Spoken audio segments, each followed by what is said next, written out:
Ladies and gentlemen, welcome to the Corner of the Podcast. I am your host, Jared Clem, alongside my co-host, Matt Ordazzo. And before we go any further, because I got yelled at the last time I had to do this,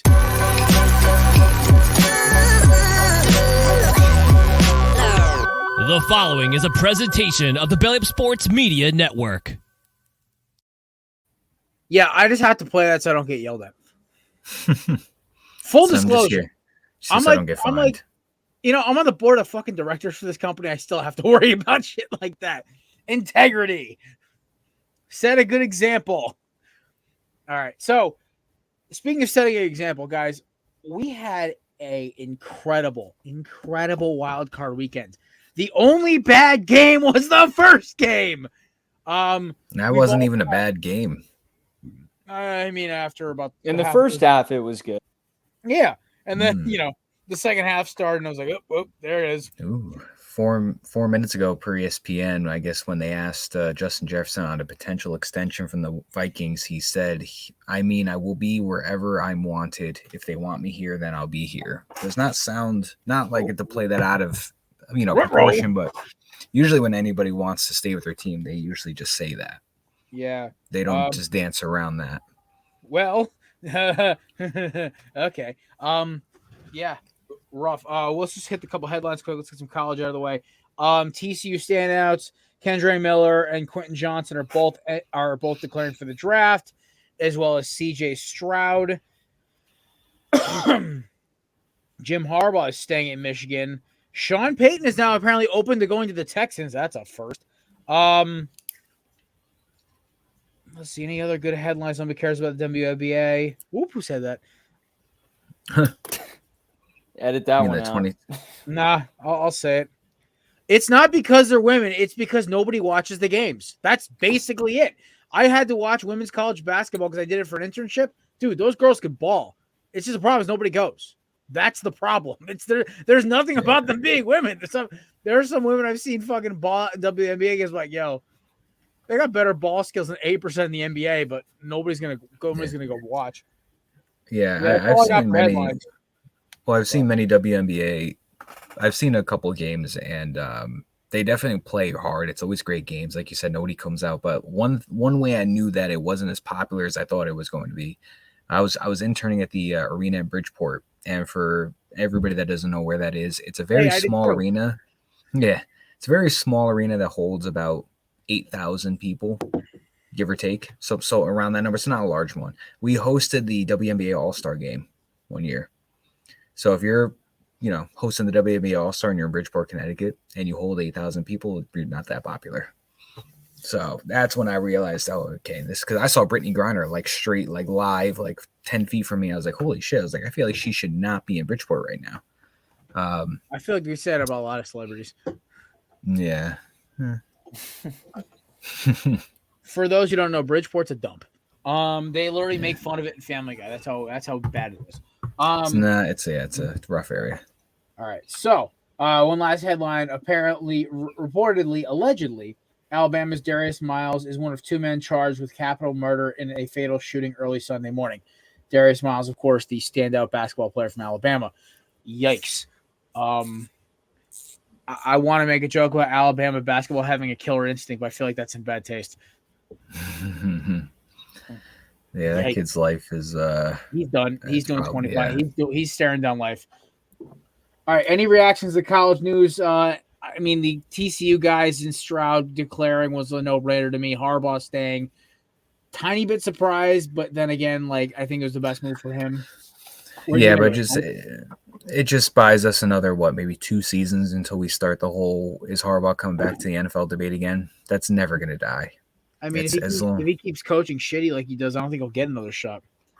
Oh, he'll get something. Somebody. I bet you the Jets will be the one to pull the trigger. He'll be in the rumor mill. It'll kind of like Matt's saying. I feel like it'll every 2 or every year or every other year or every 2 years.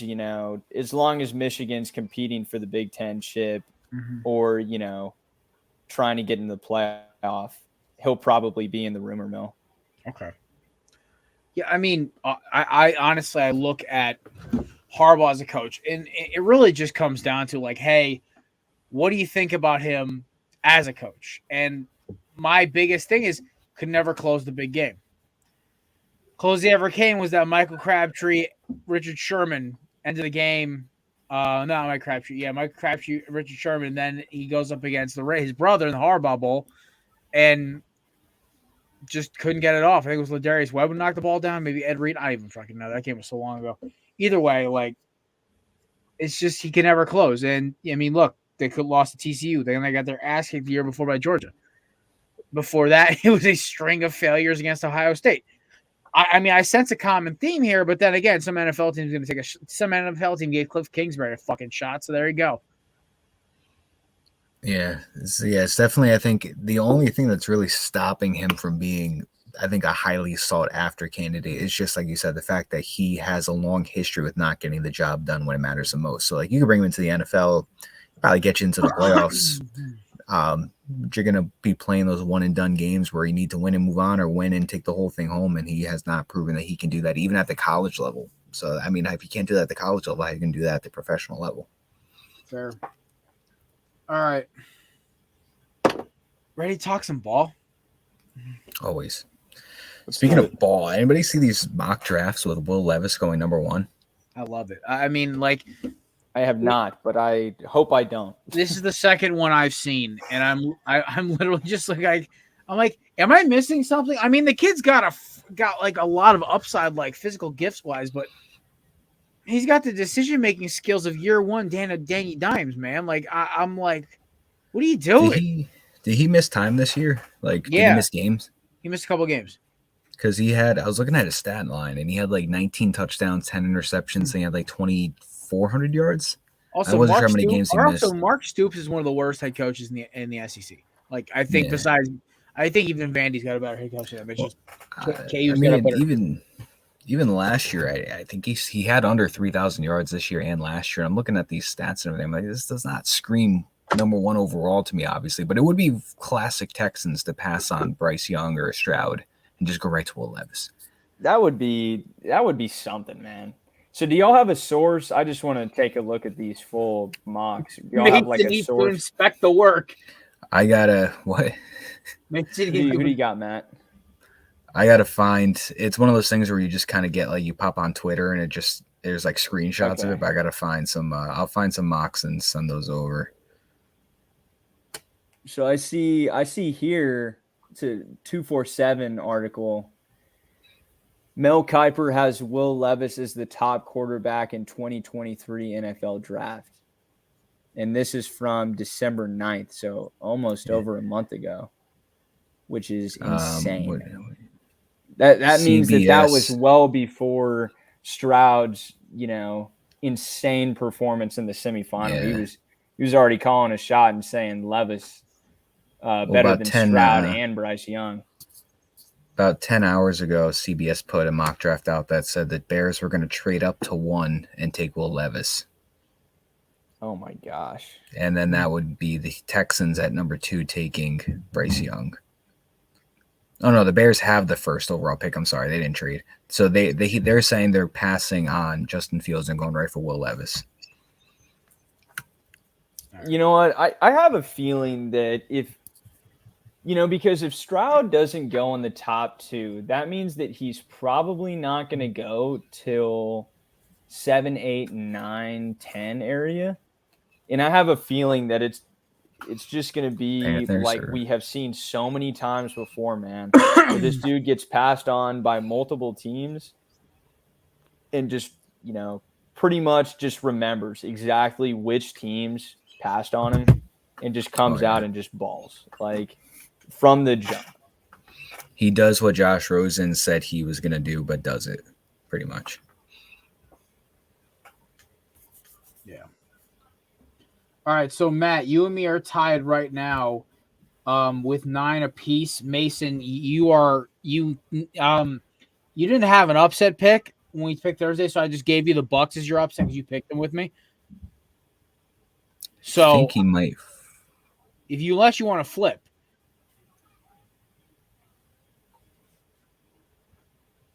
Is he alive? I think he might have froze because on my screen he's frozen. Yeah, you're. But I'm not sure if you're half of mine too. There he is. He has changed focus. All right. I forgot what we asked him.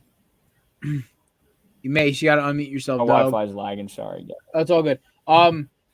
So you never picked an upset on Thursday. Do you want to take the Bucks as your upset, or you want to switch and go with the Cowboys? This is last shot. I think his Wi-Fi's crapping out again. Shit. Well, Matt, you may even if he does pick the Bucks, this is the tiebreaker between us. So either if the Cowboys win, you win the week with 11. I finish with 9. If I win with the Bucks, I finish with 11. You finish with 9, and Mason, depending on who he picks, will either have. If he takes the Bucks, he'll have 9, tied with you and me, or no, tied with you, or he'll have 6 and be in last place. So there you go. I gotta say that explanation was perfect, considering in my end the Law and Order intro music is on. So like you just coming up with that, just imagine dum dum dum dum dum dum, and then your explanation is perfect pair. The fucking Giants saved your ass because I was about to drop a honey spot. Yeah, that was luck. No, I don't know. I just had a feeling. They were doing it. Plus, some of the picks just kind of worked out because I was trying to have mine a little spread out, so it wasn't the same as everybody's, and that just happened to just be a perfect one to take the other one on. Kirk Cousins in non-1 o'clock games, man. And he didn't play bad. It's not even really him. He didn't play bad, but that 4th and 8 pass was god awful. What the fuck was he aiming at? All right, we'll talk about it. Do you want Bucks or Cowboys tonight? Me? I'm taking Bucks. I'm going. Okay, Bucks. So if the Bucks win, you and Matt are tied for second. I win the week. But if the Cowboys win, you're in last with 6. I'm in second with 9. Matt wins with 11. Sweet. Yeah, you kind of got hosed with the Chargers and the Vikings. Dang, did I take Vikings? Yeah, it says MR next to J, so you took Vikings. Damn. Okay, because I'm in this pool with some guys from school, and I took Giants on there, and I was the only guy in the pool to take Giants. So whatever. Yeah, I wrote it down for that reason because Matt lone wolfed and took the Giants. So I'm like, I don't know, but I second guessed myself, man. Dang yeah, it. Matt, remember for Thursday, text your picks into me before you do whatever you got to do. I'm going to have Josh Mayer from Rising to the Occasion is going to be on. I may have DJ fill in for Matt or Duckman or one of the two. Just one of them who actually knows how the show works. So, Mace, you can kind of just be you. I like you being you. I don't need you with the extra stress of being my sidekick during the week. Okay. So, so Mace, as long as you can, it'd be great. So I'll figure it out, obviously. But, yeah, I'm going to go. It's time for the comedy part of this program. We break down how bad we are at gambling. Ladies and gentlemen, let's kick that rock music. All righty. Starting off in the Bay Area. I don't know what stunk worse, the street covered in feces or the fact that the Seahawks' offensive performance in the second half. Holy shit. I swear to God, no pun intended, the Seahawks in the second half made more mistakes than a drunk guy trying to write an essay. It was bad. The fumbles, the interceptions, the false starts, the holdings, the offensive linemen downfield. You know, the 49ers were the better team, but they made it a lot easier on the goddamn 49ers to win. The Seahawks needed to play perfect, and they did not. 49ers win. Chargers and Jaguars. How do you blow a 27-point lead? I mean, I love it. Lawrence was dealing. Dougie P and the boys were rolling. But the Chargers, this just shows how much, I think Mason said it best in our group chat. He's got to be fired after this. If he's not, this just shows how inept the Spanos family is at running an organization. The fact of the matter is, it's not Herbert's fault. It's not Eckler's fault. It's Brandon Staley's fault. He calls the plays. He got Mike Williams injured in Week 18. There's no excuse. This guy is a doofus. All righty. Giants and Vikings. Listen, the Giants had a great game plan. They executed to perfection. Kirk, what the fuck was that throw on 4th and 8? You realize the sticks are over there. You aim past the sticks to get the first down. Because if you throw a pick, it's going to be incomplete anyway. Jesus. It was even covered. It wasn't like it was open. All right. Ravens-Bengals. Watching Sam Hubbard haul ass down that field made me think of the time I had to run a 5K. But that being said, man, the Ravens played hard. It makes you think how much they don't fucking like Lamar anymore. Also, shout out to Mike Vick for saying what we were all thinking. Lamar's milking this to get out of his contract. He's going to get hurt. I understand why he's doing it, but it's a dick move. Your team is in the playoffs. Shout out to Tyler Huntley for being a good sport. I'm not calling you Snoop. All right, Cowboys Bucks is tonight. I'll break that down on the Thursday show. Go Bucks.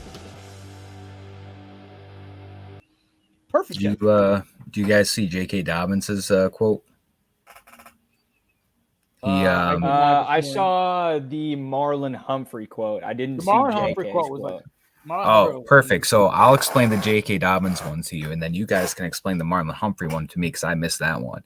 But Dobbins pretty much was saying like he's frustrated that he didn't get any like carries. Pretty much like he's like, I only got 12 carries. This is the playoffs. Like, give me the ball. I want to participate. I want to help this team win. He then said that Tyler Huntley should never have been in that position with the QB sneak on 3rd and goal, where they were like 2 yards out and he was short by like a mile. But he said Tyler Huntley should never have been in that position. And Lamar, pretty much, we would have won the game if Lamar played.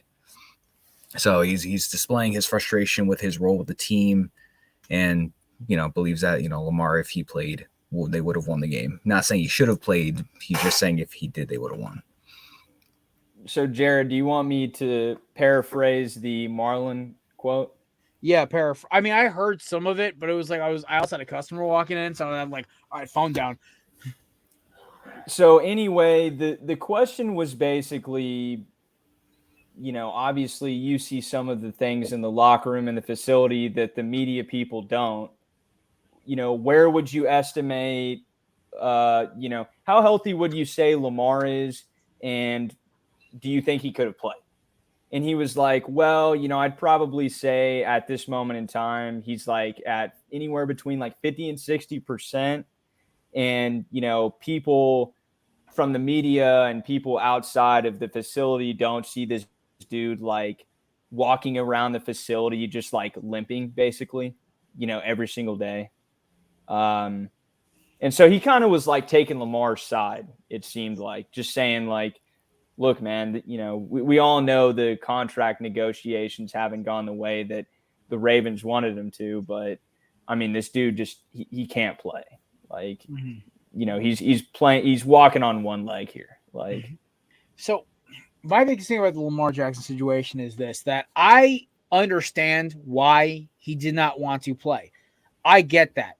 But the other side of me also says, hey, like, you got, like, even the effort to play, like, at least with the Hurts situation, I know it was a different injury altogether, but with Hurts, it was like the dude was trying to fight Sirianni to get on the field.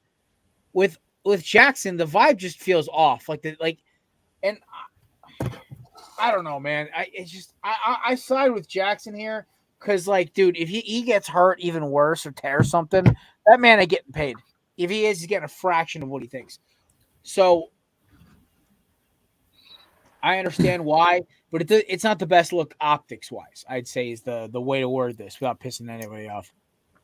I would agree because the speculation, it seems like throughout this whole like saga, the Ravens and Harbaugh and the front office and all of the people like in the Ravens organization who you would probably hear from about this situation have not been very transparent and open and sort of given a lot of details about this injury. Pretty much every single time Harbaugh is asked about the injury, like, at the beginning of the week of practice, he's like, no comment. Don't have any further update, no comment on the injury. We're planning on rolling with Huntley this week. And so it's like this weird sort of dynamic where I'm sure everyone in the Ravens organization is like kind of mad at Lamar because he's not playing. But it's like what can you do, man? Like it's a weird situation, like. Yeah, the vibe that I've been kind of getting is that it kind of feels like everybody in the organization, like higher up and above, like coaching staff up to upper management level, like they all kind of seem frustrated when they get on that topic of it. And I almost feel like it's because like maybe they feel like he can't play if he just throws something on. It's the playoffs, and they're like, just go out there and win the game. And then I think there's Lamar who's like, listen, the doctors are telling me this, and I don't feel comfortable playing on this because I'm not trying to cause further damage and miss more time. So it kind of seems like, Lamar being like, I don't feel like I'm not being told that I'm 100% clear. I don't feel healthy enough to play. And then coaching staff thinking that he just needs to suck it up and get out there, which it's tough because like you have John Harbaugh, who's been around for a long time. He was around when, Phillip Rivers was playing the AFC Championship game with a torn ACL. So he's old school in the sense of he's pretty much like, rub some dirt on it, get out there, and like we'll take care of this in February. But obviously now new day players aren't like that, and I'm not saying that's right or wrong. I think it's a matter of like old school and new school kind of clashing because one person takes maybe health a little more seriously than the other. It feels like.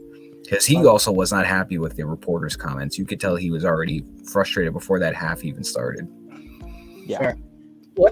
Let's change gears a little bit. We'll talk about so we're not doing 25 second. Let's do 5-minute game, okay? 5 minutes per game, open season. We'll kind of keep this one moving a little bit. But anybody else a little bit like, all right, the Ravens put up a fight. Like there wasn't like I was expecting a beatdown. The Ravens fought pretty fucking hard for this game. Yeah, I was not expecting this to be a one-possession game. I thought this was going to be something where the Bengals took the lead because I was telling anybody that I was talking to about this game, the Bengals, the Ravens without Lamar, they put up 16, 17 points per game. Like they never really put up 20 points or more. Like they're a very low-scoring defense shows up kind of team without Lamar Jackson. And that's what happened this past night. They scored 17 points, which is what I figured they were going to cap out at. So I'm like, if the Bengals can score more than 17, they're going to win this game. It's just a matter of how much more are they going to score. And I thought this was going to be a 2-possession victory, anywhere from 10 to 14 points. And they came down to the wire. And if it wasn't for that Sam Hubbard, touchdown, they probably would have been looking at overtime possibly. So it's not what I expected, which is the complete opposite of bad. I was hoping this was going to be a really good game, which is what it turned out to be, and I'm very pleased with the outcome in the sense of that it was closer than everybody thought it was going to be. I think my biggest thing with this game is that I think the Bengals are one of those weird teams. Like credit off to the Ravens defense. They were flying around. They were making plays, and let's be honest, that Sam Hubbard scoop and score, that's the difference. Yeah. So, listen, I got to clap it up for the Ravens defense, man. They played fucking hard. Like, they earned their paychecks, man. Like, Roquan, Marlon, Marcus, the boys, Marcus Williams, they all earned their paychecks. I mean, the offense, they did what they could do. I think that was honestly a max performance from the Ravens. So I think this is more the Bengals getting that lucky turnover. Good. And Sam Hubbard running that to the house. That's it. That's the game. So I think next week's going to be interesting because I believe the Bengals play who? Bills, I think it is. They play the Bills. Yeah. Okay. And then it's Chiefs, Chargers. Chiefs, not Chargers. Sorry, Jaguars. Chiefs, Jags. Dude, Chiefs, Jags, I love how that line is not as big as it should be. It should be plus like 540 for the Jaguars for the line. They're giving the Jaguars way too much credit. I'm like, fuck, that means the Chiefs going to kill them. That line's not big enough for an upset. Like, it's where, like, with Vegas, with, like, a team that should be covering, the line's too close. But, Mace, what do you think about this game before we move on to the nightcapper? Yeah, man. So on this Ravens Bengals game, I can't remember which of you guys said it on last Thursday's show, but it was very apparent that the Bengals were lacking on the O-line, man. I think Burrow got sacked 4 or 5 times. And, I mean, he did not really look comfortable. There were a couple of times where he was, there were pressures and he was able to kind of evade sacks and maybe run and pick up a couple yards. But, I mean, we kind of saw it last season when the O-line was like the only sort of issue with the Bengals, and probably why they didn't end up winning the Super Bowl. When Burrow has plenty of time to make a throw in the pocket, they, could be considered the best team in the league.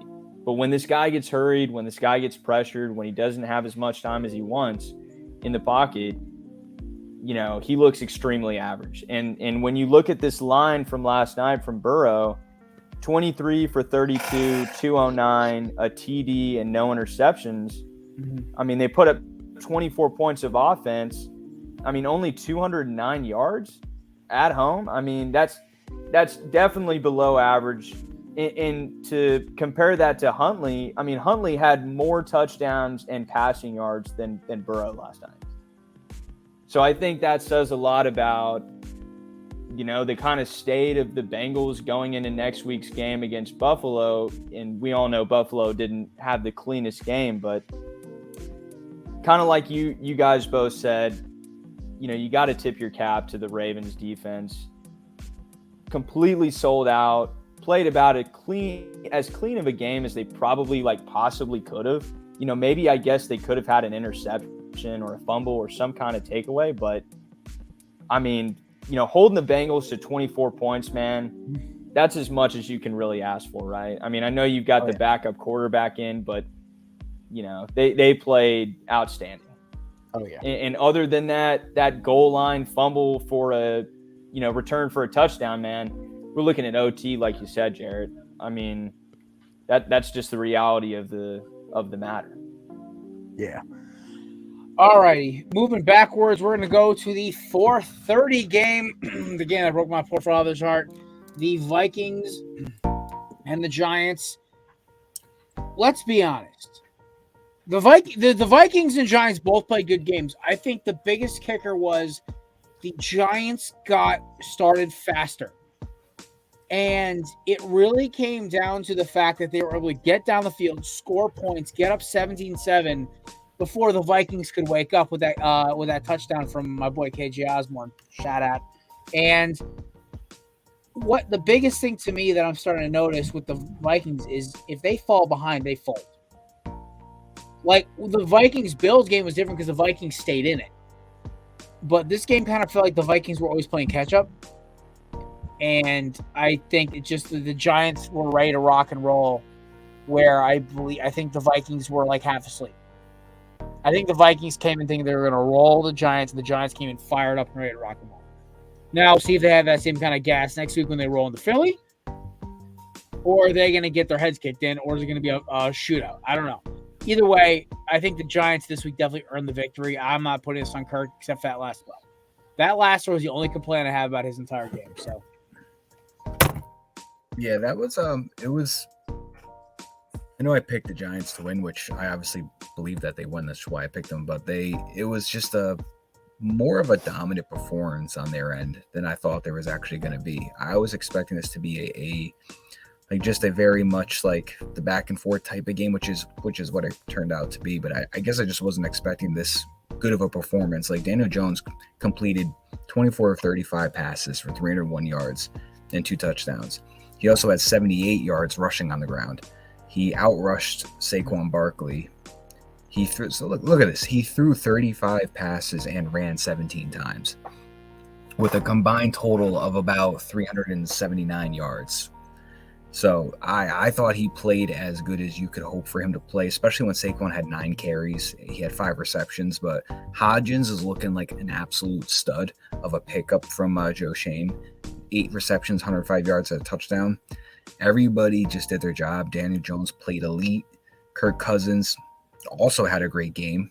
31 of 39 for 273 yards and 2 touchdowns. They both pretty much had identical games minus the rushing on Daniel Jones's part. But at the end of the day, that defense came down to it. I mean, like we were talking about, the Vikings' whole right side of the line was pretty much hurt. They attacked on that. They brought him down. They applied a lot of pressure to Kirk Cousins. And I just, listen, at the end of the day, what lost that game for them, I think, like we mentioned, was that 4th and 8 pass. I don't know what he was thinking. It was a check down. I can understand a check down pass, but the linebacker was right on Hawkinson. Like, as soon as he touched that ball, that guy already had him wrapped up, bringing him down behind the line. So it wasn't even like he had separation. That's why I was more shocked that he made that play. I think defense got in his face quickly, and he panicked and did what you shouldn't do, which is panic throw, and especially on 4th and 8, and it did not go in their favor. But shout out to the Giants. They had a complete game in the sense of offense showed up, defense showed up. I think they're going to give the Eagles a lot of, I'd say competition for the game. I don't think it's going to be a freaking dogfight. I'm not going to. Oh yeah, it's going to be a dogfight. I don't think it's going to be something obviously where Philly winds up beating them like 41 to like 22. But it won't be the first meeting. It won't be the first meeting. I'm going to be honest with you. It's not. It's going to be a great game, but they showed a lot more heart than a lot of people think. And it always means more, I think, when a team can send the home team home in their own stadium and they can advance and travel to the next one. So good job to the Giants, and it looks like they have everything they need right now in place. Mace. Yeah, Matt, brother, I think you said it perfectly, man. Like, this is as good as Daniel Jones can play, right? I mean, pretty much total yardage, slightly under 400 total yards, while running the ball 17 times. I mean, I think that's crazy that they let him run the ball 17 times just in general. But 301 passing, 2 TDs, no turnovers. I mean, that is as good as you're going to get. And I think personally, I don't know if he has a game like that against Philly next weekend. But I mean, I think Giants fans are, at this moment in time, you got to be very pleased, right, with the performance on both sides of the ball yesterday. Jones with pretty much a flawless game. And I mean, the defense played great. Holding this Minnesota offense to 24 points is outstanding. I mean, that just doesn't happen, right? Like, this Vikings team has been a juggernaut on the offensive end all season long. I mean, you look at Cousins' line here, he didn't even play bad. 31 for 39, 273, 2 TDs, no picks. Mm-hmm. So, I mean, it's not even like Cousins played bad. It's just, I mean, honestly, they kind of got the short end of the stick with this game, and things just kind of didn't go their way. I mean, New York just kind of outplayed them. That's kind of the way I think about it. And, hey, man, maybe the Giants, because, I mean, anytime you play these in-division teams for the third time in a season, anything can happen. You know what they're going to do, man. And I mean, that's why I feel like the Ravens played the Bengals so tight last night, is because they know their tendencies. They know what they're going to do. They've seen, coverages before. They know all about this team. So I think next weekend's game with Philly can be close, but I still like Philly winning that game at home.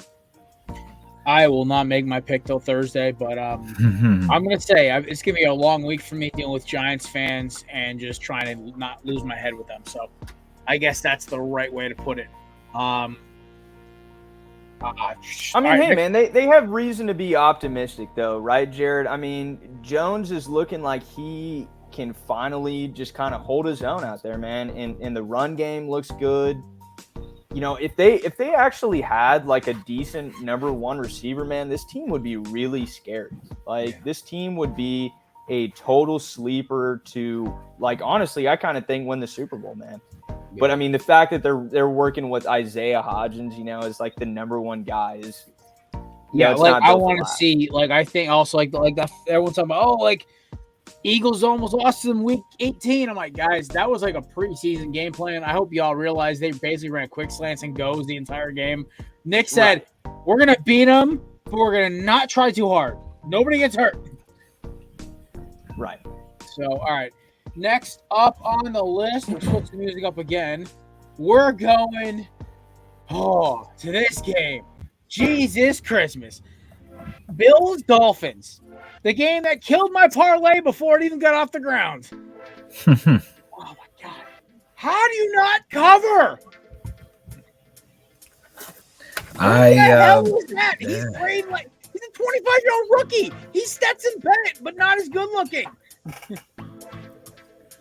Dude, so many drop passes. So many dropped passes. I mean, this kid, there's times where I'm watching this kid play and I'm like, this kid actually looks like he can work the ball around the field. Like, he doesn't look bad. And then there's the two interceptions.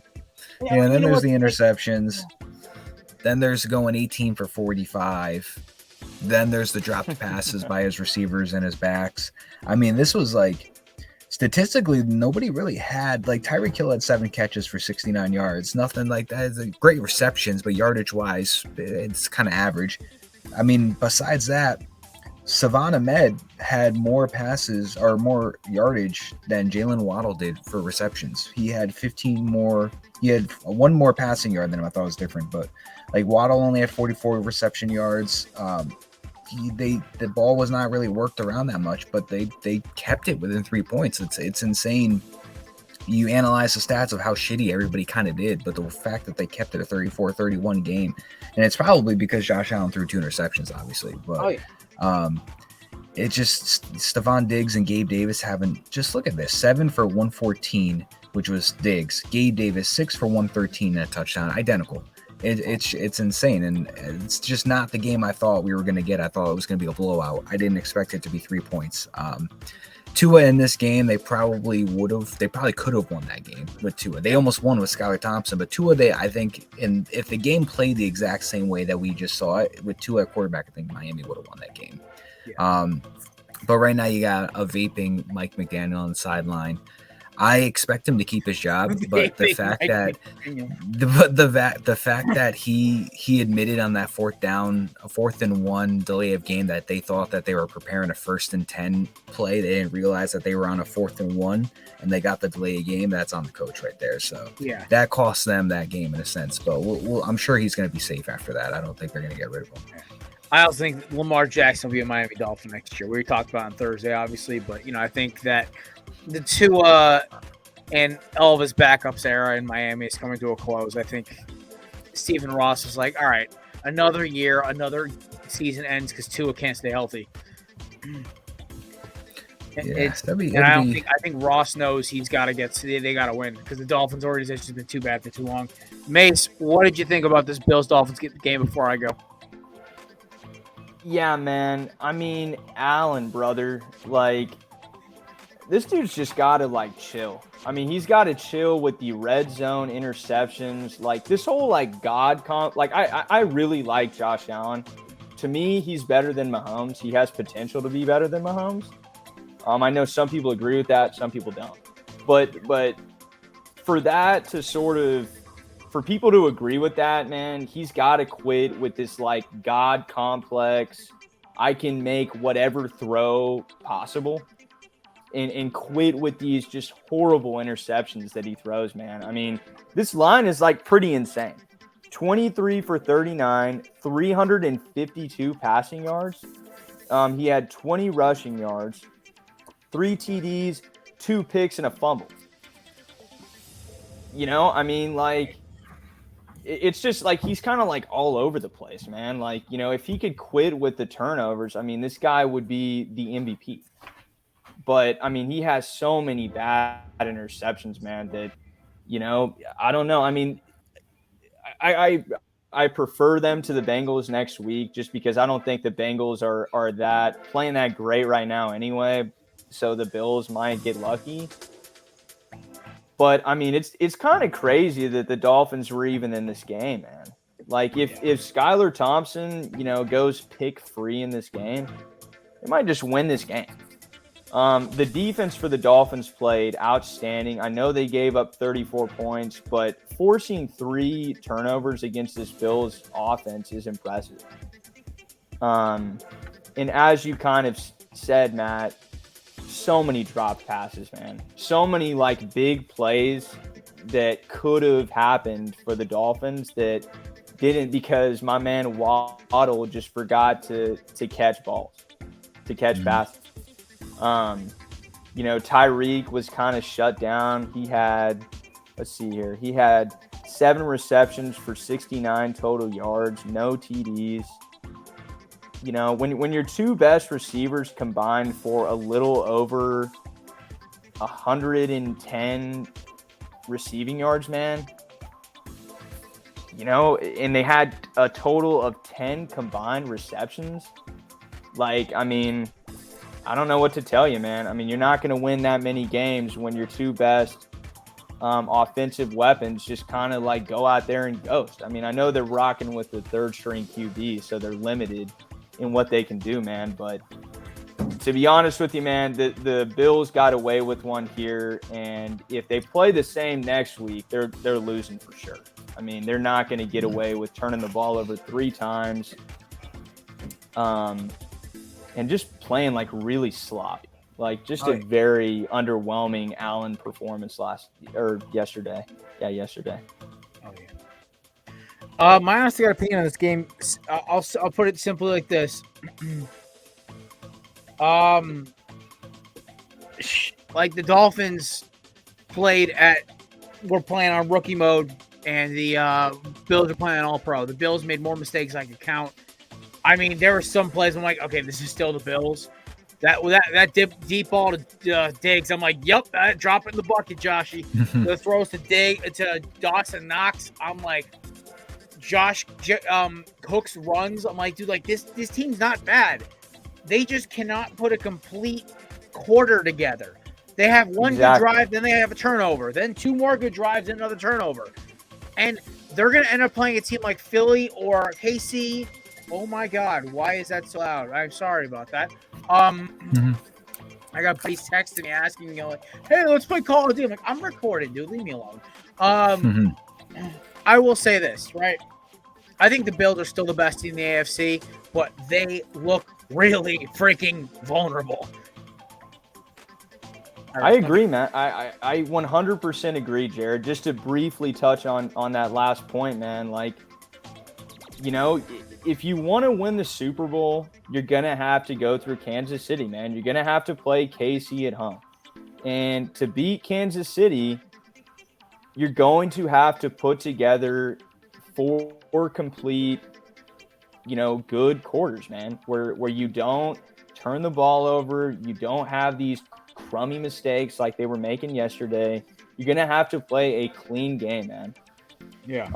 And until they do that, like, you know, I'm with you, man. I think they are easily the best team in the AFC, but they make so many sort of like, I wouldn't call it young mistakes, but it's like, Allen, dude, like you got to step it up at some point, man.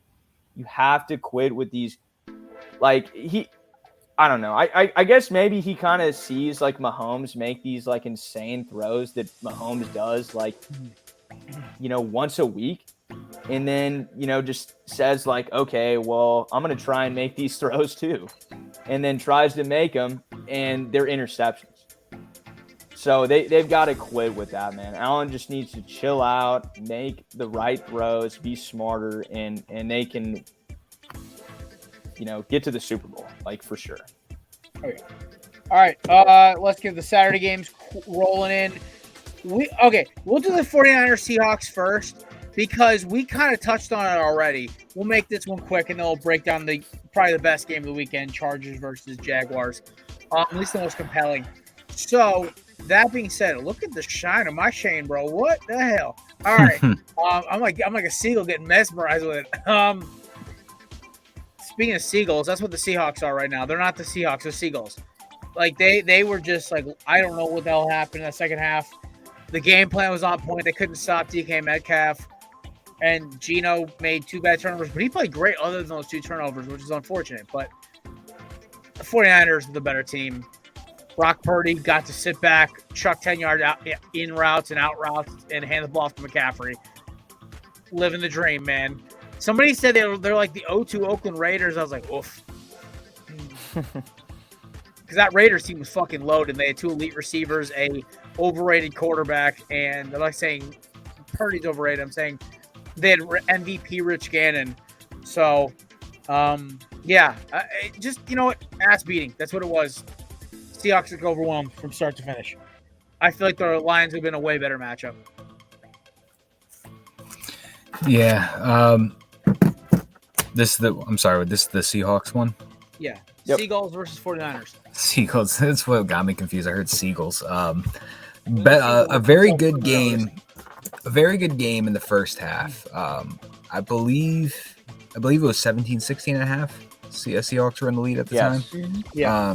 Yes. Yeah, at that point I'm like, wow, is Brock Purdy, is this the game that he's going to choose to cement his legacy as, I can't get it done for this franchise in the playoffs right now. I know that's very far-fetched, but I mean, you think about it, you break it down, he's a Mr. Relevant 7th round rookie that's playing in his first ever NFL, career regular season. I think he went 6 or 8 games in a row in the regular season, didn't lose one game, comes into the playoffs. And you're pretty much, I mean, if you're looking at it, he's fighting for his job. Like, not saying he's obviously, getting cut or anything like that, but he's trying to show John Lynch, like, I'm the quarterback you guys should build around next year. Like, forget Trey Lance, forget Jimmy Garoppolo, forget Tom Brady or anybody you think about bringing in here. It should be Brock Purdy. And this guy came back from a 17-16 halftime and just unloaded.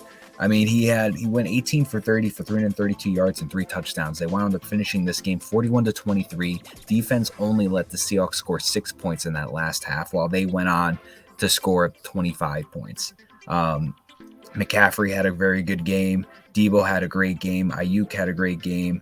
He didn't use Kittle a lot, to my surprise. They had a very good connection. I thought maybe they would have used him a little more instead of, him only having, I think, 2 catches for 37 yards. But just overall, even though it was a blowout at the end, it was so close in the beginning that to me it still made it a really good game.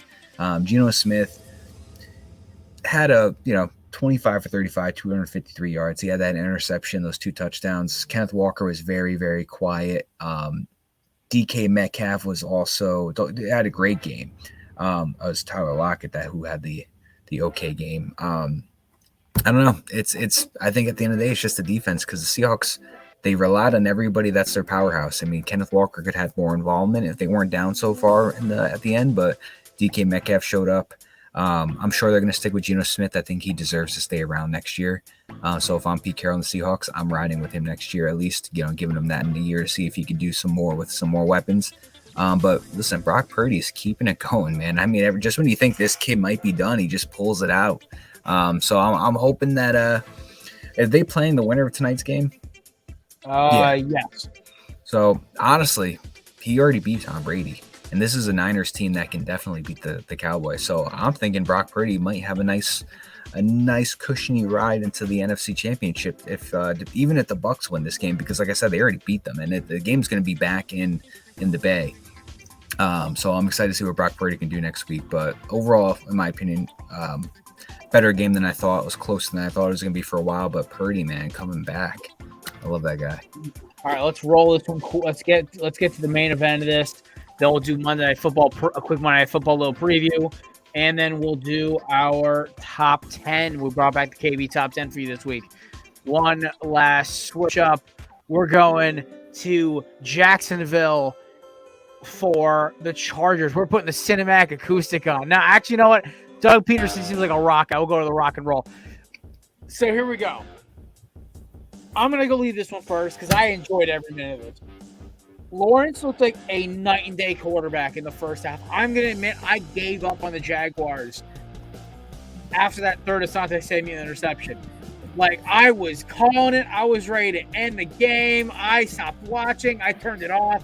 I was at a party. I walked off the couch. I started going and playing like beer pong and shit. I come back. I'm like, wait, what? 2 scores? I did notice one thing, though, right before half.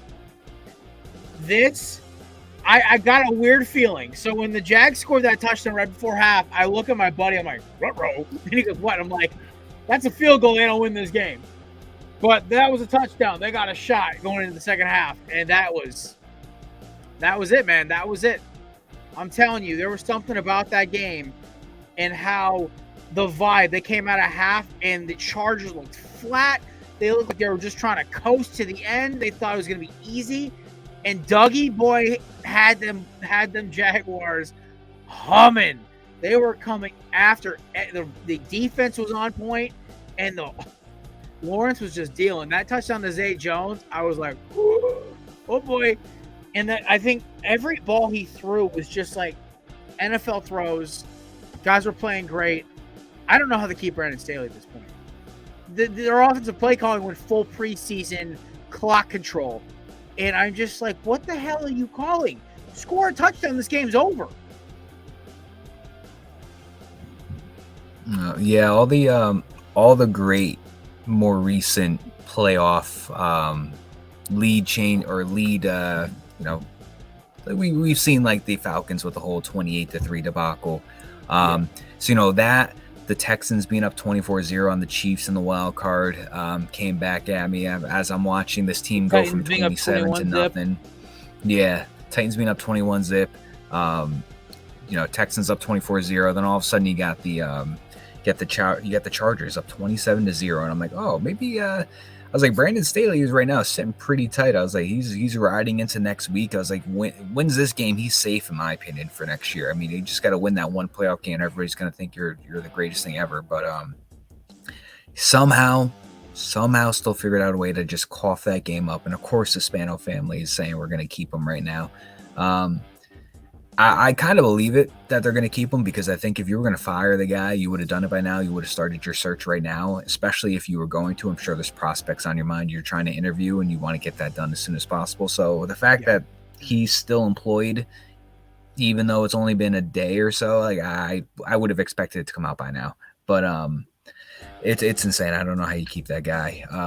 Trevor Lawrence had 4 interceptions or something like that in the first half or so, and 4 touchdowns in the second half. Yeah, it's it's crazy to think if the Jets just never beat the Rams that one season with Stafford and everything, they just never beat the Rams. Or is it Jared Goff? Fuck Jared Goff.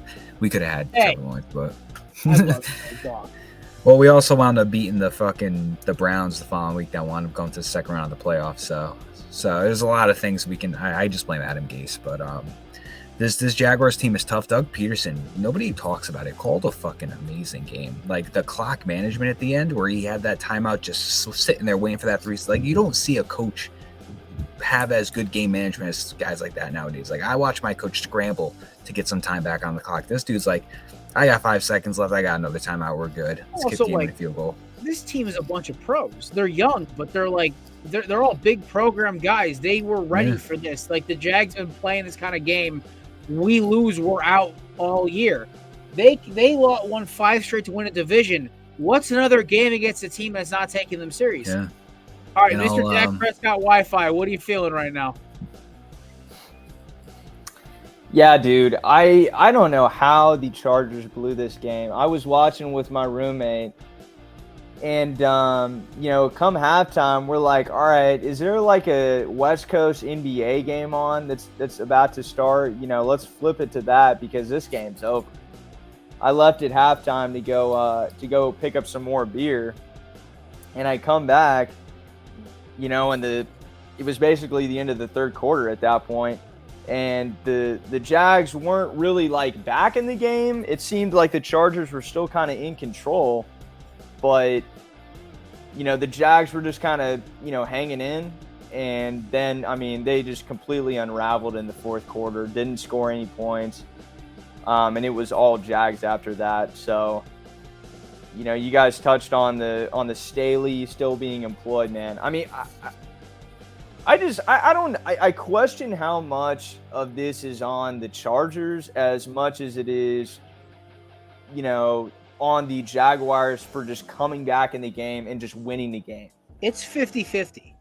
I think genuinely this game is 50-50. Yes. And so I don't know. It's like a weird, if you're a Chargers fan, you're probably saying Staley, like, I want his freaking head on a stick right now. I'm so upset with this dude. But it's like at the same time, honestly, like the Chargers just kind of flushed the first half and we're like, you know what? We got nothing to lose here, man. Let's just try and go out there and make it a game. Like, and to be honest, when you throw four first half picks, it's not even like the Chargers offense is like killing you. It's just Lawrence is making some crummy 50-50, passes that aren't going his way. And the Chargers defense is just kind of taking advantage of those throws. It's not like Herbert was just like cooking in the first half. So, I don't know what to make of it, man. That was just pitiful, though, that they coughed up that, 27-0 lead. Like, I don't know how you do that, man. That's like some college. That's like some college level choke artist kind of stuff. Like, that you just don't see that in the NFL, let alone the playoffs, man. That doesn't happen. That being said, as we move on to talk Monday Night Football towards the end, really quick before we do our top 10, because we kind of really touched on this game a lot on our Thursday show. We'll kind of reiterate it a little bit. Final notes on this game, definitely the best of the weekend. I think this gets the crown. I think this was the most entertaining one. I mean, Buffalo and Miami was more like, how are you idiots almost losing to the Dolphins? And then last night's game was fun, but I was so tired. I fell asleep in the fourth quarter. And then honestly, they weren't all bad, but I think it was just the epic comeback that gives us the crown of the week. Unless this game does it, but that being said, Leonard Fournette wearing his playoff Lenny hoodie, Bucks by 14. It's a fun game because this is a game where I've been like we've said or I've said this any team can win this game, and it's just not the whole any given Sunday bullshit kind of thing. Like no, like legit, like the Cowboys could easily walk in and just take this over offensively and defensively, and the Bucks can do the same exact thing. So it's really going to be I really don't know who's going to win this one. I don't think anybody has the actual advantage right now besides having home field advantage, but I think the Cowboys have the better defense, and I think the Cowboys might slightly have a little better of an offense. I think they have a quarterback that's a little younger, can move around more, can throw the ball a little farther. Just somebody who's not 45 years old, pretty much, obviously. But CeeDee Lamb, obviously, Chris Godwin and Mike Evans is a better tandem than CeeDee Lamb and Michael Gallup or CeeDee Lamb and T.Y. Hilton. I think they got the better tight end if you want to analyze both things, but I like the Cowboys in this one. I just got that feeling. I think, Dak Prescott's going to definitely throw 1 or 2 picks, most likely. Tom Brady can also throw 3 or 4 on his own. I think they got the better high-powered offense. I think they got the better high-powered younger defense, and I think that's going to show tonight. I don't think it's going to be a blowout, but I think it could be one of those things where it's like a 23-20, 23-17 type game. But it's so weird just talking about it because, like I said, this is such in my opinion, like an even game. Nobody really has anything that stands out more than the other. I mean, both teams' run games have been on and off. I would say both teams' run games has been more of a passing kind of thing where they've been dumping the ball off to Fournette, and more often they dump the ball off to Tony Pollard. And, Zeke gets the bulk of the rushing, but nobody's rushing is really more superior than the other. Receiver-wise, I think CeeDee Lamb's the best one in this whole game. And then obviously you have Mike Evans that can do damage as well. So it's pretty even in my opinion, but I think the Cowboys are going to take this one. I just got that little gut feeling. It's weird. So in the AFC, we have the big three. We knew that were going to be there. We have the Bengals, we have the Bills, we have the Chiefs. And the Jags are like, "Hey guys, we're here!" And everyone's like, "Wait, what?" In the NFC, you have the Eagles and the Niners. We knew they were going to be here, but the two, it's like the Giants. Everyone remember in the beginning of the season was the 3 NFC East teams and everyone else. If the Cowboys win, it's exactly what we thought it was going to be. It was the 3 NFC East teams, and then the winner of the West or the South. What it ends up being now, because I think we all knew the Vikings were frauds all year. They got so lucky so many times, and their luck was bound to run out. And once I put up that 11-0 one possession games this season graphic, I'm like, they're screwed. They're done. This game's over. Didn't even kick off yet. It's done. But I just think there's something. I don't think the Bucs are going to do any real damage after this week. I think they're going to walk into San Fran next week and get their head kicked in. But I think the Cowboys may be taking the Bucs lately. I also think this is going to be one of those games where Dak or Zeke or something happens where there's like a bonehead play or just a roughing the passer because one of the guys came off the edge a little too fast, and it's going to cost them the game. And it's going to put Brady in field goal range, or it's going to get like the Bucs a first down to seal it or something like that. There's something that's going to happen at the end of this game. Mark my words. It's going to be like, oh, really? Brady advances on this thing again. And that's what's going to – either that or, you know what? Listen, the Cowboys could kick their ass up and down the field.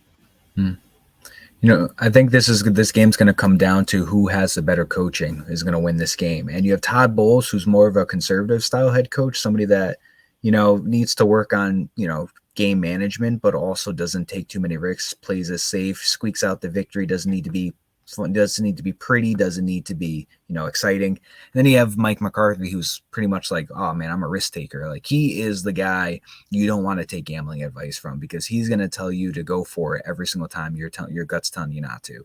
And I think that could bite them in the ass tonight. But I think at the end of the day, whoever wins is going to come down to who has a better coaching style for this game.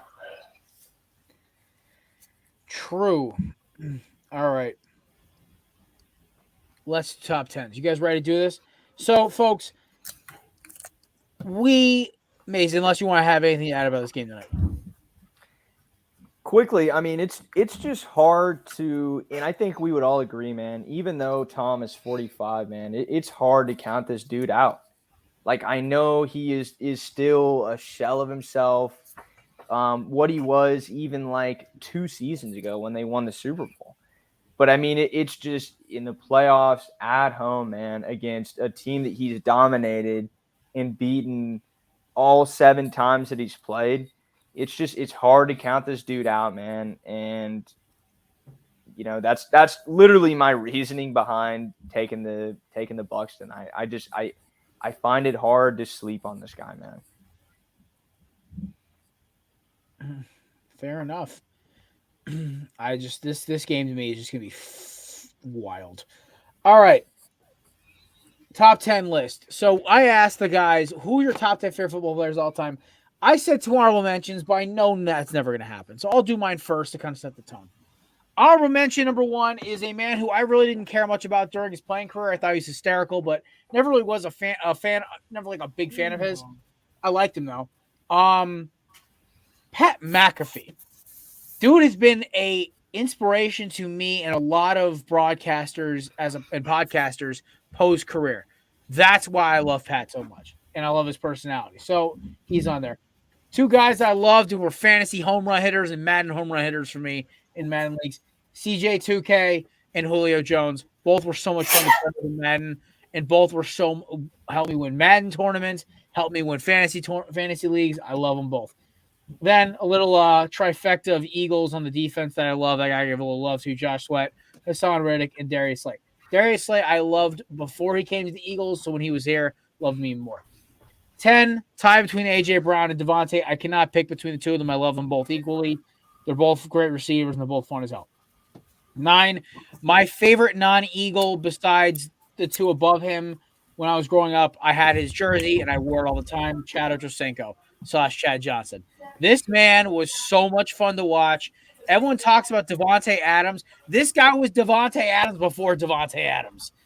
You want to watch the tape? This dude was just as big, just as fast, just as quick as Devontae, but you could not cover him. He was a receiving yards machine. It didn't matter who was chucking the damn ball. 8, the mascot of the Philadelphia Eagles, the man with the greatest parade speech of all time, hosts a damn good podcast, and apparently he's now a Christmas singer. That is Jason Kelsey. Love this man. Everything he does turns to gold, and he's just the heart and soul. It'll be a very sad day when he retires. One of the few career Eagles. This guy, when he retires, he'll be an Eagle, and that's it. Number 7, Asante Samuel. I love this dude. When he came to Philadelphia, I was hype as hell. And just whenever he needed a big pick, big interception, he did it. Playing for Mace's Patriots, he was unstoppable as well. He was even low-key good against when he was on the Falcons. It kind of broke my heart when we couldn't get his kid in the draft, and you can obviously see why. Number 6 is the Squirrel Dance himself, made because it was Miami days, made because I just love watching him play. I love Ray Lewis, man. I love his intensity. I loved how he just kind of was like that intimidating presence on the field. Number 5 is Uncle Ed, my favorite Hurricane of all time. I loved watching him, and was like my bailout when I play. Listen, if I need to beat my buddies in Madden, dude, that Ravens defense from 2008 to 2012 was unstoppable, and I just had Ed Reed just roaming in center field. That's all I need. 4 is the man, the myth, the legend, and my phone background, rocking a Kobe Bryant McNabb jersey. That's Mr. Hurts himself. Gotta love this man. I love everything about his attitude, his leadership, his demeanor, the way he handles himself in almost every situation, and the fact that this man's emotions don't change from start to finish in the game.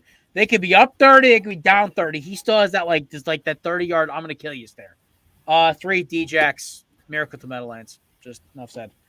2 is Shady, one of the most fun players I've ever watched in my life, and it broke my heart when he got traded. Number 1, is anyway surprised it's Brian Dawkins. Okay, like this man is. When you think Philadelphia Eagles, he's the first thing you think of. This man decapitated more tight ends and receivers than any other human being. He was the hardest of defense. He had an amazing intro, and 2008, we should have won a Super Bowl for him. And he was just so much fun. His intensity, the way he played the game, it just was inspiring as hell. Nice. Yeah, who would have thought that would have been your number 1? I never would have got it. I got a couple of honorable mentions on my list. A bunch of Jets, obviously. Braylon Edwards, Santonio Holmes, DeBrickashaw Ferguson, David Harris. These are guys that, besides like Braylon Edwards and Santonio Holmes, these are guys that you don't really know unless you were a Jets fan. Like DeBrickashaw Ferguson was I believe a first-round draft pick of ours from 2006. Same year we took Nick Mangold. Same draft, I believe. This guy missed like 1 snap his entire career, and that was because they took him out on a play because the design play didn't involve him in the game. So he only missed like 1 snap in his entire career. Ring of Honor for the Jets, one of the best linemen they've had in the 2000s era. David Harris is an underrated linebacker for us. He led the team in tackles pretty much every year. He was like a modern day CJ Mosley for us, but back like 12 years ago. Braylon Edwards and Santonio Holmes is arguably the best wide receiver duo that the Jets have had in the last 20 years. It was fun watching them play on the field together. And then the last one, we got Wayne Corbett and Antonio Cromartie. Antonio Cromartie just has a little special place in my heart because he may not have been the world's greatest corner when we had him. We got him towards the tail end of his career. The second time around we got him, it was pretty bad, but he was just such a fan favorite, and he loved the team. He loved the fan base. Same with Wayne Corbett. He was pretty much the Jets' Julian Edelman.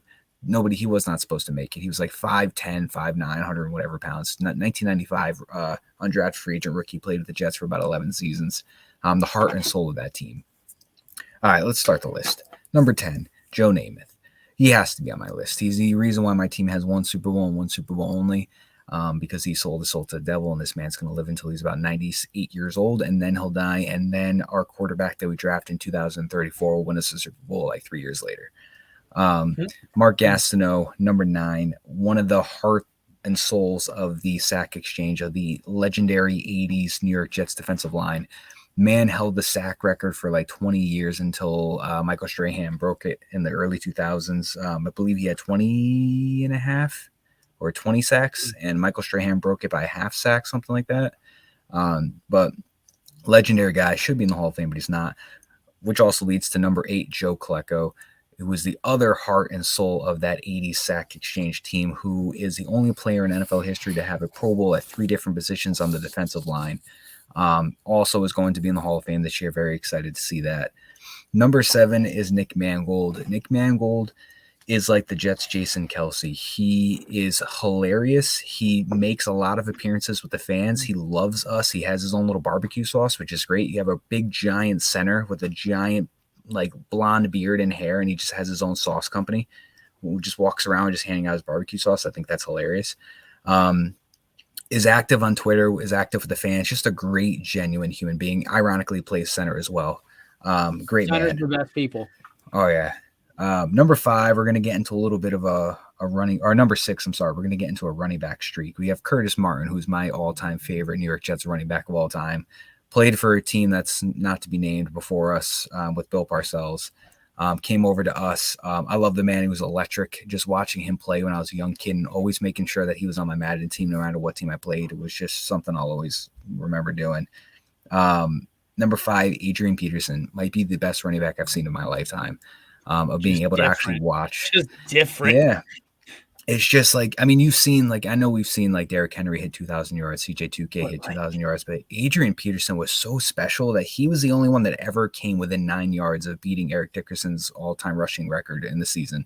I don't think I've ever seen a running back actively mid-stride go from second to third gear and just blow by defenders. Yeah. And I'm just like, he's also a tank too. Like, I'm like, yeah, and he had that torn ACL, and everybody was saying he's not going to be the same, and he came back better. I mean, this guy was pumping out, 800-yard seasons at 35, 30, whatever, filling in with the Commanders, filling in with the Lions. Like, this dude was putting up numbers post 33. Arguably, like Frank Gore. Think top 4 running back of all time. He's on the Mount Rushmore, no question. Oh, yeah. And then number 4, he's not a top running back of all time, but Marshawn Lynch was special. Like, just watching him play, you can't hate the guy. I mean, nothing he says makes sense when he does his pressers or anything, which is hilarious to me. Like, I'm just here so I don't get fined, boss. But like, he was so elusive, and he was like the definition of a power back. Like any modern day, like me watching Chris Ivory play, who was like a power back. Like, he was just shoving off defenders, stiff arm, and running down the field. Derrick Henry too. You can't see that style of play right now without thinking of Marshawn Lynch. Mm-hmm. Number 3, we're gonna go into Deion Sanders, prime time. One of the only guys to play multiple sports at the same time. Played for the Played for the Yankees, and I believe played for the Braves as well. Played for a plethora of NFL teams, but just all time, just one of the most iconic and elusive corners that we've ever seen. Number 2 is not going to be on anybody's list, but he just played a very important part in my fantasy leagues 10 years ago, and also just in general watching him play. But Dez Bryant was like a different human being of a receiver. I mean, there was times where Dez Bryant and Demaryius Thomas are the 2 best receivers the NFL had in those like late 2010, early 2010 era. But right around senior year of high school, first year of college. There was times where they were talking about who's going to get the biggest contract, Dez Bryant or Demaryius Thomas. Then Tony Brown stepped in as well. But he was just special. This man, there was not one catch that he could not make. And he really, like, to me, I really think like he made 88. He helped take 88 to the next step. Like Drew Pearson and Michael Irvin solidified. If you're special, you were 88. But Dez Bryant took it to another level. Like, you need to just fight for it. Like, I really hope Treylon Burks is the next Dez Bryant. That was my pro comp. I said, this kid on tape looks like OSU Dez Bryant.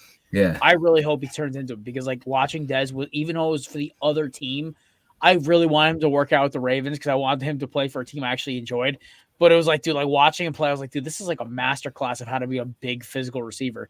Like AJ Brown is the only thing I can think of. Like, he's like a hybrid of Dez and T.O., where it's just like this dude is going to beat you up and outrun you to the end zone afterward. And I think that's I think those kind of receivers are the ones we should appreciate the most, because they're so unique, where you have guys like Julio who are bigger and more physical, but they're also rockets or Megatron. But who's your number 1, Matt? My number 1 on my list is Darrelle Revis.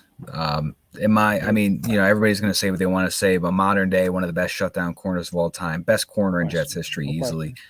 First ballot Hall of Famer. Played about 6 or 7 seasons with us, went to Tampa Bay.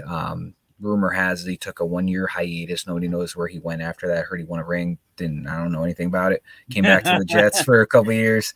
But nah, man, just one of the best corners I've ever grew up watching. I just like Sauce Gardner, man. To me, really feels like he's the next Darrelle Revis. But he was in a special era, Revis, with like him and guys like Richard Sherman, who were just in Patrick Peterson, just all shutdown guys at that time. They don't always make them like that anymore, but he was special. And that's my number 1 favorite player of all time. In Madden, it was like you went quarterback, you went at least one good offensive lineman, one good receiver, a good edge rusher, and you need a lockdown corner. There's about 10 of them, and he was one of them. He was the best. I remember Madden 11, he was the only 99 overall. Yeah, him from when he was drafted from 2007 to like 2012, man, that dude was on another level. I got the first overall pick in one of our Madden leagues one year, and I got Revis. I think my number 2 corner was it might have been like Sante or something like that, but like, dude, like he didn't get a single interception the entire year, but I think he had like 50 pass deflections. It was insane. Like nothing. It was like thrown to a rock wall. Mace, take us home, buddy. Who is your top 10 all-time players? How many cheaters are on this list? So I don't have any honorable mentions. I'm just going 10 to 1. So 10, I've known this kid since I was probably 6 or 7 years old. Went to middle school with him. He went to my high school for a portion of time. We went to the same elementary school. He was the grade above me. You guys probably don't know him. His name is Grant Delpit. He's a safety. I know he is. Cleveland Browns. Went to LSU. He was an All-American there multiple times. So just had to throw that guy on the list because I've known him since I was a really small kid. So it's very cool seeing him in the league now and, just him do all these great things. Number 9, I've got Deebo Samuel. This guy is just so much fun to watch, man. Such a unique player. He can do it all. He's got great hands. He's incredibly fast. He can line up anywhere on the field, and he is just really, really fun to watch. So 8 and 7, I've got a couple Patriot defensive legends. I've got Asante Samuel and Ty Law. Both of these guys were crucial to the first set of 3 rings that we won when Brady was just kind of starting out. As you guys both kind of touched on, Asante, he was lockdown, man. He was so good. Had multiple interceptions in Super Bowls or playoff games leading up to Super Bowl victories, and they would, quite frankly, they would not have been able to win a few of those Super Bowls without him on the team, man. Oh, one more time. Oh, the poor kid. We need to go figure it out. I mean, when we stop moving. Oh, man, I can't believe he didn't think we knew who Grant Delpit was. Yeah, I remember who it was. Took me a second, but I'm like, yeah. I thought he was going to spit some wild shit out. Be like, yeah, Wes Welker. Be like, what?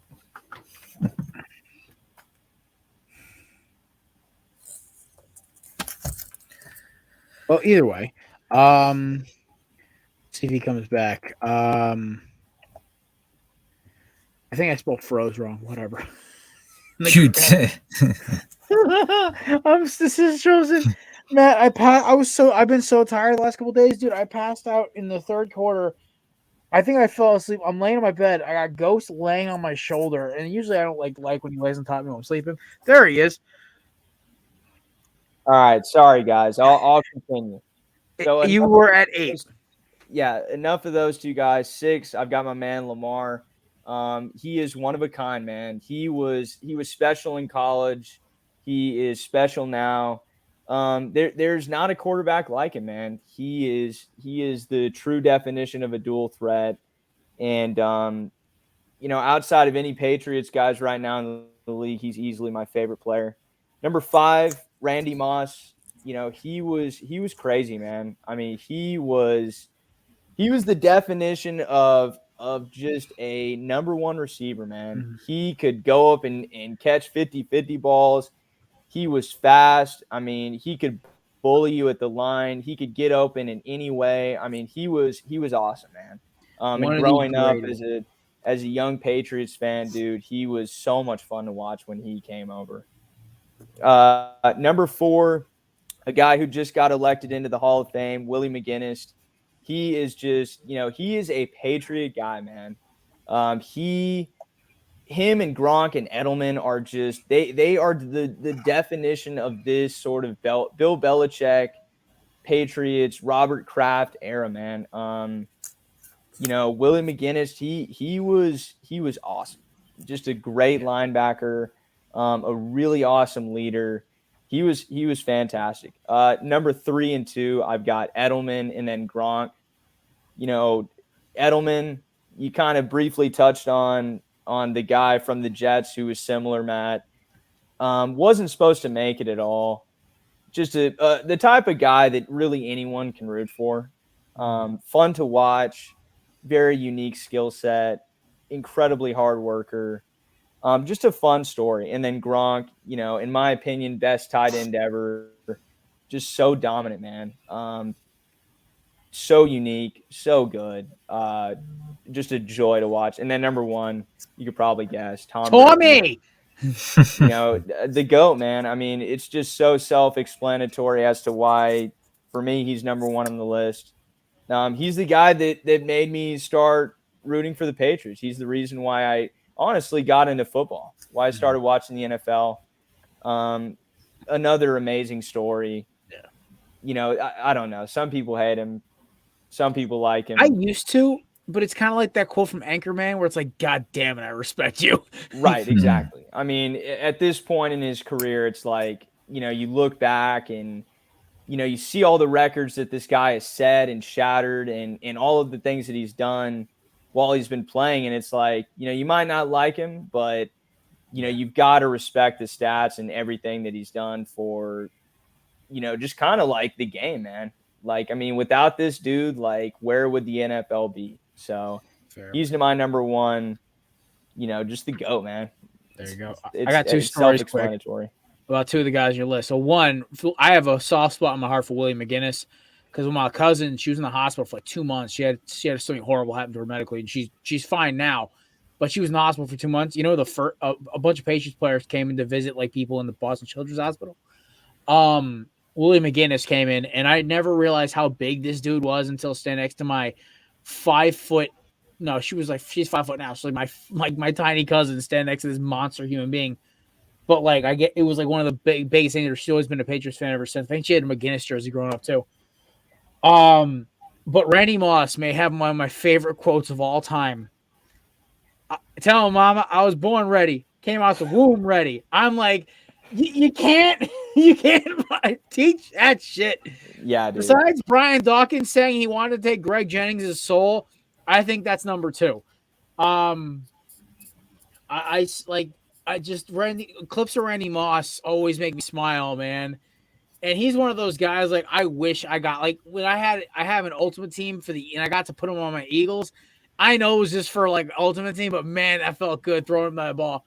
And I remember 2004, I wanted Moss over T.O. because I wanted McNabb just chucking yaks to freaking Randy down the field. Because everyone forgets this. McNabb had a bazooka.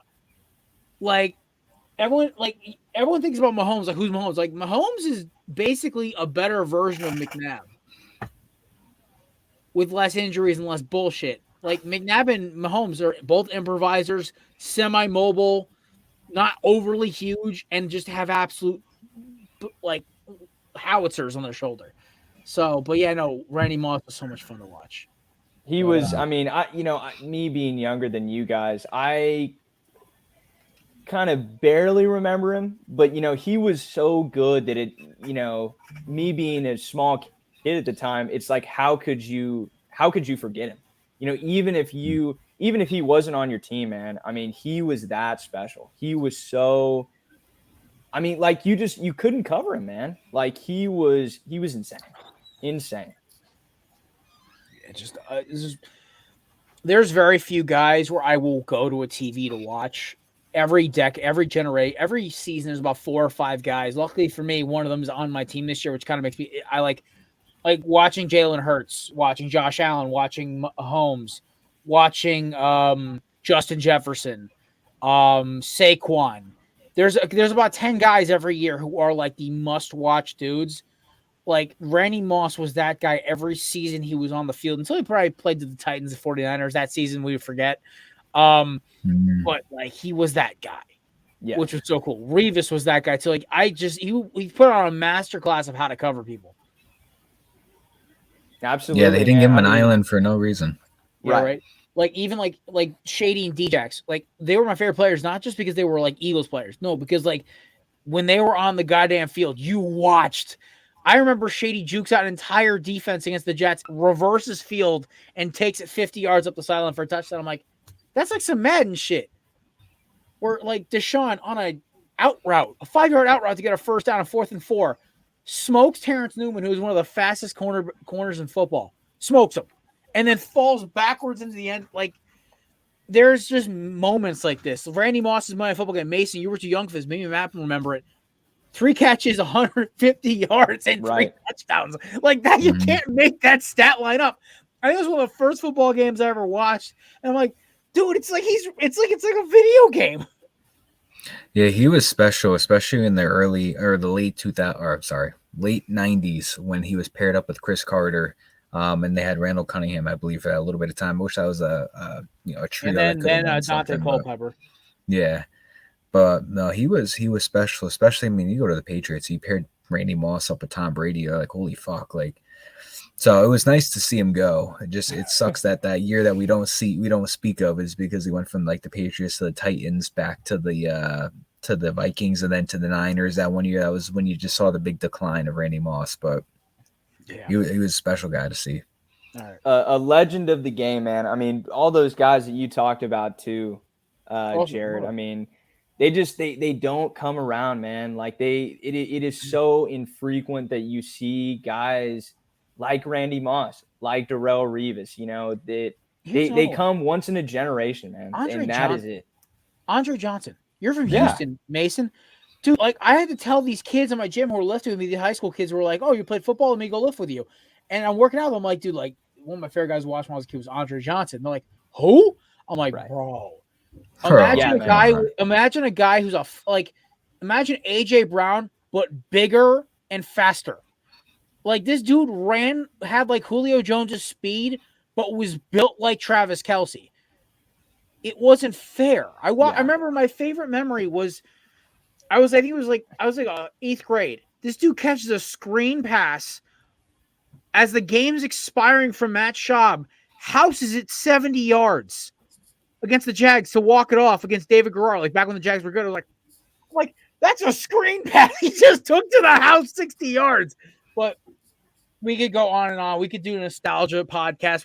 Listen, during the offseason, we may have to do that. We'll make our all-time Madden draft team. That being said, boys and girls, we appreciate you stopping by today. Enjoy Monday Night Football for the Bucks and Cowboys. Welcome back, Playoff Lenny. That's my dog, baby. But also, we will see you guys Thursday. No Matt this week. He will text his picks in. It'll be me, Mason, Brent from Rising to the Occasion. Also, congratulations to Brent, one of the newest members of the Belly Management Group. He is now running our intern department. And of course, hopefully, if you guys, maybe I'll get LeDuc, maybe DJ. We'll fuck around, find out, see what happens. But, ladies and gentlemen, we appreciate you stopping by. Enjoy the game, and we'll talk Thursday. Deuces.